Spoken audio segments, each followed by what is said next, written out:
Students, आज हम पृष्ठ रसायन सरफेस केमिस्ट्री के संदर्भ में बात करने जा रहे हैं। तो सरफेस केमिस्ट्री है क्या? रसायन विज्ञान की वह शाखा जिसमें पदार्थों की सतहों की प्रकृति व उन पर संपन्न होने वाले प्रक्रमों का अध्ययन किया जाता है।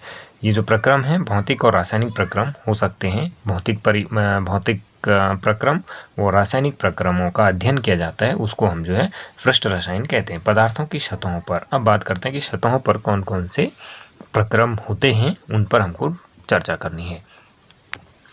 अब यहाँ पर हम दो चीज़ों का जिक्र करेंगे। पहला होगा अधिशोषण। पहले को हम बोलेंगे अधिशोषण, यानी इसको कहेंगे एडजॉर्प्शन। और दूसरा होगा अवशोषण। दूसरा प्रक्रम होगा अवशोषण, जिसको कहेंगे हम एब्जॉर्प्शन। इन दो प्रक्रमों को हम विस्तार से पढ़ेंगे। तो हम सबसे पहले अधिशोषण की चर्चा करते हैं। अधिशोषण किसे कहते हैं? इसको हम किस तरह से डिफाइन कर सकते हैं कि किसी पदार्थ की सतह यानी सरफेस पर किसी अन्य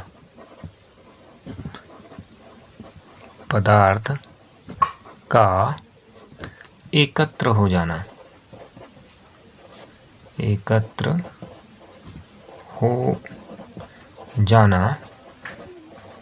अधिशोषण कहलाता है।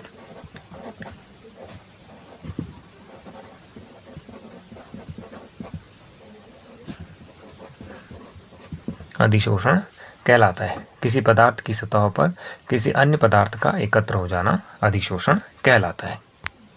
मान लीजिए कोई एक पदार्थ है, ये इसकी सतह है, यानी ये इसका सरफेस है, और ये कोई दूसरे पदार्थ हैं हमारे पास।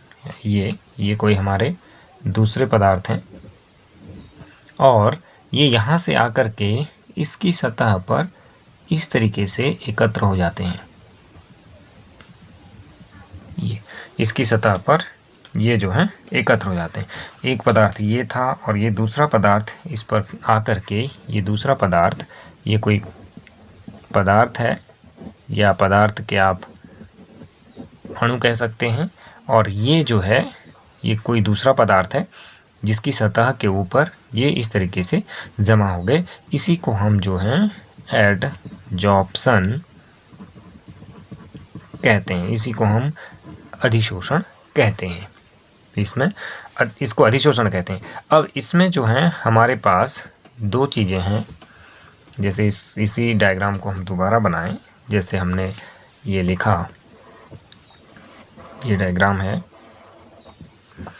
इसके ऊपर ये पदार्थ जमा हो रहे हैं, यानी ये पदार्थ हमारे पास इसके ऊपर जमा होने को हैं, जैसे कि ये जमा हो गए हैं। तो इस पदार्थ का नाम जो है, इसको हम इसे कहते हैं हम, हिंदी में इसका नाम होता है अधिशोषक, यानी एडजॉर्बेंट। इस पदार्थ का नाम होता है एडजॉर्बेंट। और ये जो पदार्थ अधिशोषित होने जा रहा है, इसका नाम होता है अधिशोष्य। इस पदार्थ का नाम होता है अधिशोष्य, या इसको कहते हैं एडजॉर्बेट। ये एडजॉर्बेट होता है, एडजॉर्बेट और एडजॉर्बेंट। यानी एडजॉर्बेट क्या है? एडजॉर्बेट है जो पदार्थ अधिशोषित होने जा रहा है, यानी पदार्थ जो अधिशोषित होता है।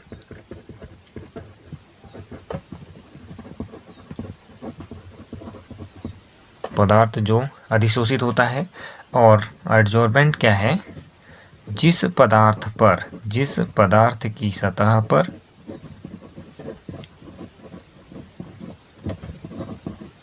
कोई अन्य पदार्थ अधिशोषित होता है या एकत्र होता है, अधिशोषित होता है या जो है एकत्र होता है, यानी जिसकी सतह पर, इसकी सतह पर ये पदार्थ एकत्र हो रहा है, तो ये वाला पदार्थ जो है एडजॉर्बेंट है और ये वाला पदार्थ अधिशोष्य है। ये गैस द्रव हो सकती है, गैस भी हो सकती है, द्रव भी हो सकता है, ये ठोस द्रव हो सकता है। इस तरीके से ये पदार्थों की परिभाषा है और ये जो है हमारा अधिशोषण जो है उसका फिनोमेना है। इस तरीके से ये होता है। अब ये जो इनके बीच में कोई ना कोई फोर्स, एट्रैक्टिव फोर्स काम कर रहा होता है, उसको हम बाद में चर्चा करेंगे कि कैसे ये जो अणु हैं इसकी सतह पर एकत्र हो जाते हैं या इस पर चिपक जाते हैं। तो ये जो है इसकी चर्चा बाद में होगी। अब हम जो है इसके उदाहरण देखते हैं, क्या क्या इसके उदाहरण होते हैं। अधिशोषण के कुछ उदाहरण। Number 1, silica gel. Silica gel पर जल का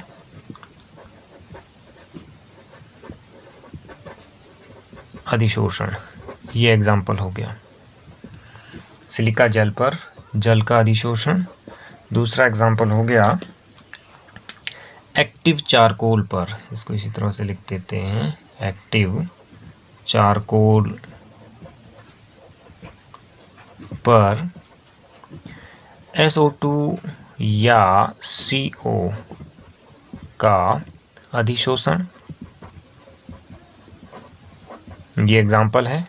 एक्टिव चारकोल पर जो है SO2 या CO2 गैस का अधिशोषण हो जाता है। तो तीसरा, जो हमारे गैस मास्क बनाए जाते हैं, यानी माइन के अंदर जो व्यक्ति काम करते हैं, खानों में जो व्यक्ति काम करते हैं, वो गैस मास्क का इस्तेमाल करते हैं, गैस मास्क का इस्तेमाल करते हैं। जैसे कि आजकल मास्क चल रहा है, इससे डिफरेंट होता है थोड़ा सा। तो गैस मास्क का इस्तेमाल करते हैं। जब माइन के अंदर कोई हानिकारक गैसें निकलती हैं तो उस पर जो एक्टिव चारकोल होता है, एक्टिवेटेड चारकोल भी कह सकते हैं इसको आप, इसको हम कह सकते हैं एक्टिवेटेड चारकोल। एक्टिवेटेड चारकोल पर SO2 और CO2 अधिशोषण हो जाता है। तीसरा हम लिख सकते हैं इसमें इस तरीके से, यानी प्लेटिनम या कह सकते हैं निकेल की सतह पर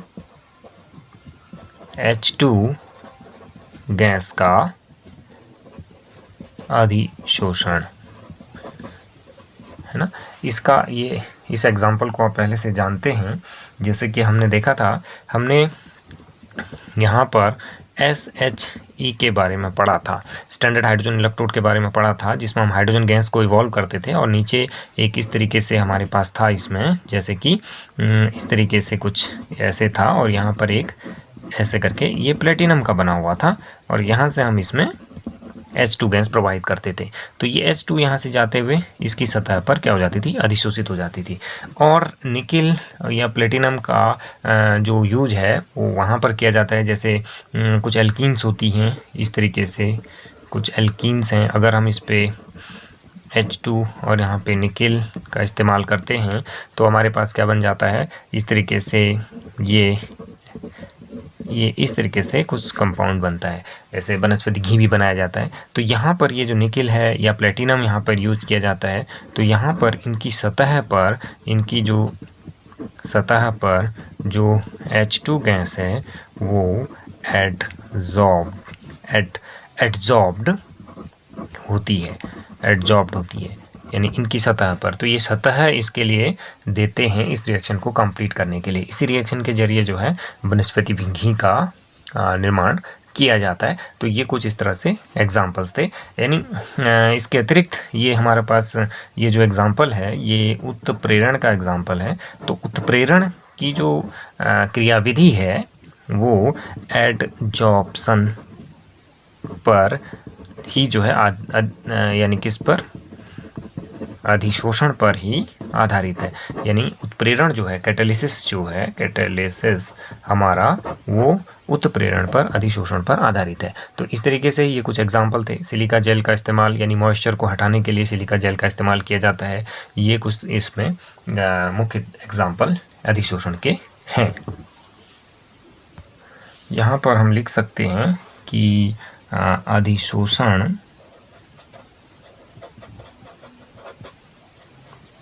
एक पृष्ठीय घटना है। ये पॉइंट हमारा हो जाता है इसमें कि अधिशोषण एक पृष्ठीय घटना है, यानी सतह पर संपन्न होने वाली घटना है।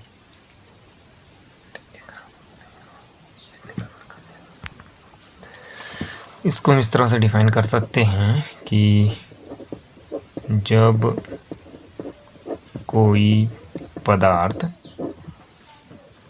किसी पदार्थ के अव्यंतर, इसको हिंदी में अव्यंतर बोल रहे हैं, इंग्लिश में इसको बोलते हैं बल्क, यानी बल्क ऐसे लिख सकते हैं आप, में प्रवेश कर जाता है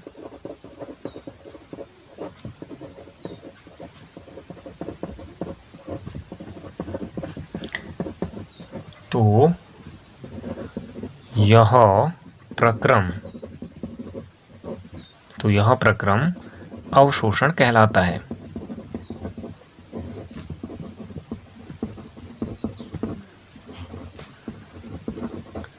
यह प्रक्रम अवशोषण कहलाता है।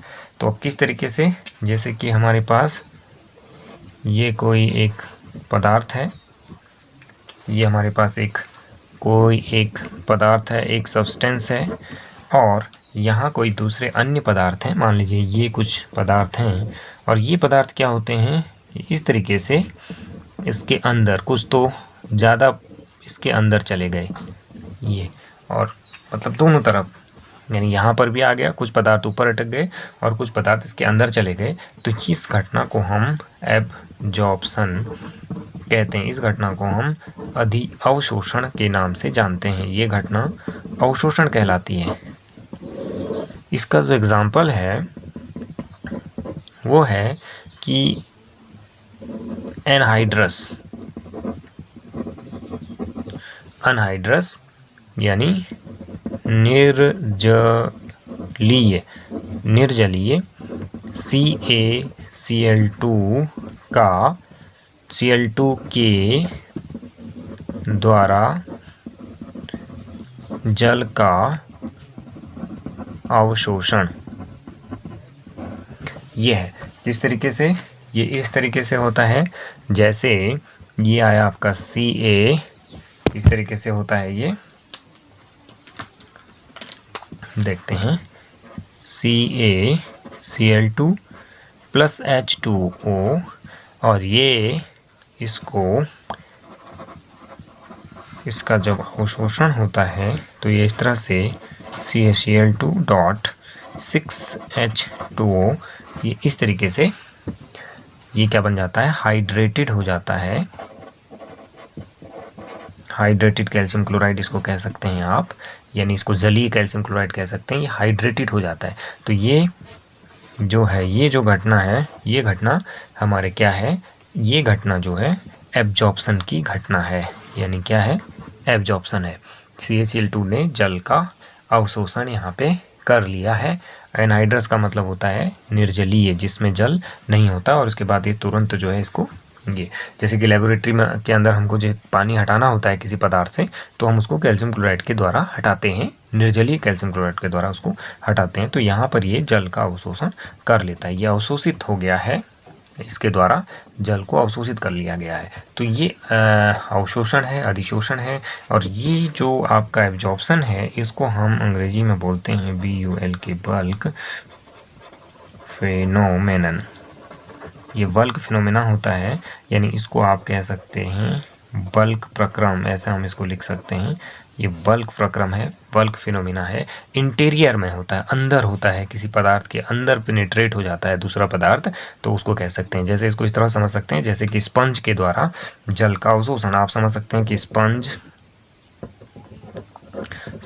के द्वारा, जैसे कि आप समझ सकते हैं कि स्पंज के द्वारा जल का अवशोषण, ये कुछ इसी के जैसा है ना। सिंपल भाषा में अगर हम कहें रुई के द्वारा जल का अवशोषण या चौक के द्वारा स्याही का अवशोषण, तो इस तरह से कुछ इस टाइप का ये कुछ है। समझने के लिए आप इसको समझ सकते हैं कि इस टाइप का ये प्रक्रम ये होता है। और यहाँ पर ये वाला जो प्रक्रम था आपका, ये प्रक्रम क्या था, केवल सरफेस के ऊपर था। अंतर आप देखेंगे ये केवल सरफेस के ऊपर है आपका। इसमें जो आपका अधिशोष्य है वो जो है इस तरीके से इसमें हो रहा है। और यहाँ आप देखेंगे जो अधिशोष्य है हमारा, वो यहीं आपका जो है यहाँ देख लेंगे, इसमें अधिशोष्य जो है इस तरीके से इसके अंदर ये इसके अंदर प्रवेश कर गया, कुछ ऊपर अटक गए, कुछ इसके अंदर प्रवेश कर गए। तो इसमें जो है बल्क फिनोमिना है ये।